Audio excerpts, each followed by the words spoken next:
اعوذ باللہ من الشیطان الرجیم بسم اللہ الرحمن الرحیم۔ آج ہم جس شخصیت کے بارے میں بات کریں گے ان کا نام ہے سیدہ ام رومان بنت عامر رضی اللہ عنہ، زوجہ سیدنا ابو بکر صدیق رضی اللہ عنہ۔ زمانہ جاہلیت میں ام رومان رضی اللہ عنہ کی شادی عبداللہ بن حارث بن سنجرہ سے ہوئی اور اس سے طفیل پیدا ہوئے۔ عبداللہ بن الحارث مکہ معظمہ آیا اور اس کے ساتھ ام رومان رضی اللہ عنہ کا اور بیٹا طفیل بھی تھے۔ وہ مکہ معظمہ میں رہائش پذیر ہوئے۔ سیدنا ابو بکر صدیق رضی اللہ عنہ کا حلیف بن گیا۔ پھر عبداللہ بن حارث مکہ معظمہ میں ہی فوت ہو گئے اور اس کے بعد ام رومان رضی اللہ عنہ کے ساتھ سیدنا ابو بکر رضی اللہ عنہ نے شادی کر لی، جن سے عبد الرحمن اور سیدہ عائشہ صدیقہ رضی اللہ عنہ پیدا ہوئی۔ آگے چل کر سیدہ عائشہ صدیقہ رضی اللہ عنہ کو ام المومنین ہونے کا شرف حاصل ہوا۔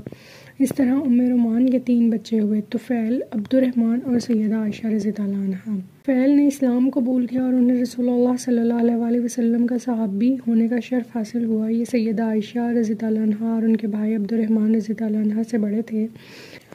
ام المومنین سیدہ عائشہ صدیقہ رضی اللہ عنہ فرماتی ہیں کہ جب میں نے ہوش سنبھالا تو میرے والدین دین اسلام کے ساتھ منسلک تھے۔ سیدہ ام رومان رضی اللہ عنہ وہ جلیل القدر اور عظیم المرتبت صحابیاں ہیں جنہوں نے ابتدائی مرحلے میں ہی اسلام قبول کرنے کی سعادت حاصل کی۔ جب سیدنا محمد مصطفیٰ صلی اللہ علیہ وسلم منصب رسالت پر فائز ہوئے تو مردوں میں سب سے پہلے سیدنا ابو بکر نے اسلام قبول کرنے کی سعادت حاصل کی۔ پھر انہوں نے اپنی بیوی ام رومان کے اسلام کے بارے میں بتایا تو وہ سنتے ہی ایمان لے آئیں۔ اس کے بعد وہ اللہ تعالیٰ کی عبادت میں منہمک ہو گئیں۔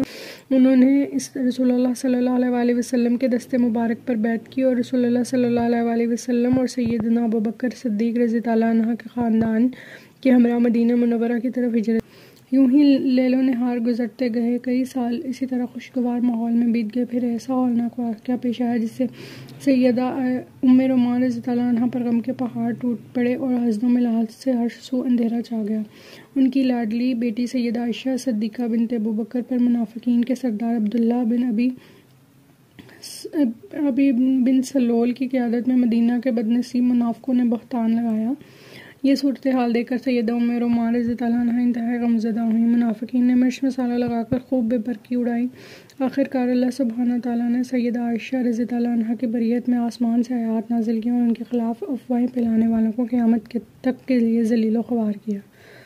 اس کٹھن آزمائش کی گھڑی میں سیدہ ام رومان ایک ہمدرد، غمگسار اور بیدار مغز مام کے روپ میں ظاہر ہوئیں۔ وہ ایک ایسی محتاط، عقل مند اور شریف الطبع خاتون تھی جو حقوق و فرائض کو جانتی تھیں، اور وہ ایک ایسی وفادار بیوی تھی جو مشکل اور مصیبت کے وقت اپنے خاوند کا ہاتھ بٹاتی تھی۔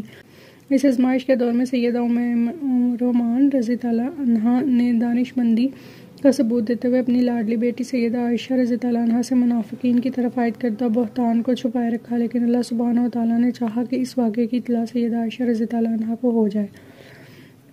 اس کی صورت یوں پیدا ہوئی کہ ام سطح نے سیدہ عائشہ صدیقہ کو صورتحال سے آگاہ کیا اور ان پر منافقین کی جانب سے باندھے گئے بہتان کی تفصیلات بتا دیں۔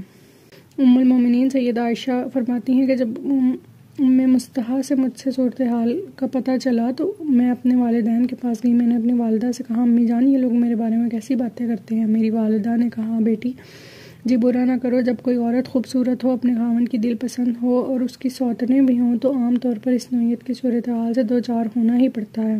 غم نہ کرو، سب ٹھیک ہو جائے گا۔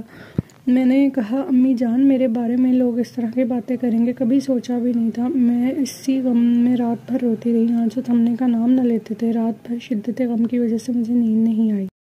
میری والدہ سیدہ ام رومان رضی اللہ عنہ پورا مہینہ بے چین رہیں۔ ان کی طبیعت پر خوف اور ہراس کا غلبہ رہا۔ منافقین نے مدینہ منورہ کی فضا کو اپنی ریشہ دوانیوں سے مقدر بنا رکھا تھا۔ مدینہ منورہ کی ہر گلی کوچے میں بہتان ہی کی بازگشت سنائی دیتی تھی۔ ہر ایک کی زبان پر یہی بات تھی، ہر گھر میں اسی کا چرچا تھا۔ یہ دن ہمارے لیے بڑے سبق آموز تھے۔ پورا مہینہ رسول اللہ صلی اللہ علیہ وسلم پر کوئی وحی نازل نہیں ہوئی۔ صورتحال گمبھیر تھی، اہل خانہ انتہائی پریشان تھے۔ ہم اسی پریشانی میں مبتلا تھے کہ ایک دن رسول اللہ تشریف لائے۔ آپ میرے پاس بیٹھ کے، اس سے پہلے جب سے میرے خلاف یہ باتیں ہونا شروع ہوئی تھی آپ میرے پاس نہیں بیٹھے تھے۔ مہینہ بیت گیا، میرے بارے میں کوئی وحی نازل نہ ہوئی۔ رسول اللہ صلی اللہ علیہ وسلم نے میرے پاس بیٹھ کر ارشاد فرمایا، اے عائشہ، میرے پاس تیرے بارے میں ایک ایسی ویسی باتیں پہنچی ہیں، اگر تم بے قصور ہو تو اللہ تعالیٰ یقیناً تجھے بری کرے گا، اور اگر تجھ سے کوئی جرم سرزد ہو گیا ہے تو اللہ تعالیٰ سے معافی مانگ لو اور توبہ کر لو۔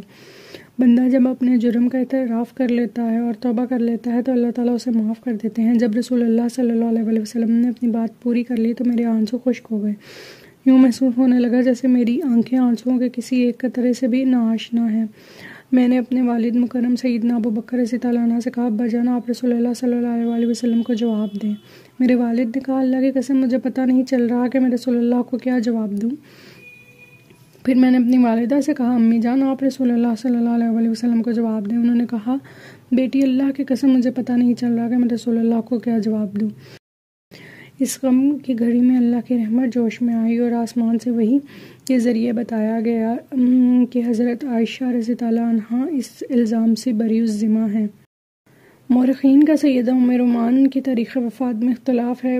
علامہ ابن سعد رحمۃ اللہ کہتے ہیں کہ سیدہ ام رومان ذی الحجہ 2 ہجری عہد نبوت میں وفات پائی۔ طبقات ابن سعد میں قاسم بن محمد کے حوالے سے مروی ہے کہ جب سیدہ ام رومان کو قبر میں اتارا گیا تو رسول اللہ صلی اللہ علیہ وسلم نے فرمایا، جسے یہ پسند ہے کہ وہ جنت کی حور کو دیکھے تو ام رومان کو دیکھ لے۔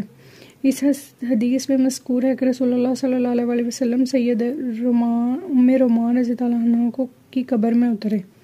آپ صلی اللہ علیہ وسلم کی ان کی قبر میں خود اترے اور ان کے حق میں مغفرت کی دعا دی۔ اس موقع پر آپ نے یہ کہا، الہی تجھ پر یہ چیز پوشیدہ نہیں جو ام رومان کو تیری راہ میں تیرے رسول مقبول کی رضا کے لیے مصائب و مشکلات سے دوچار ہونا پڑا۔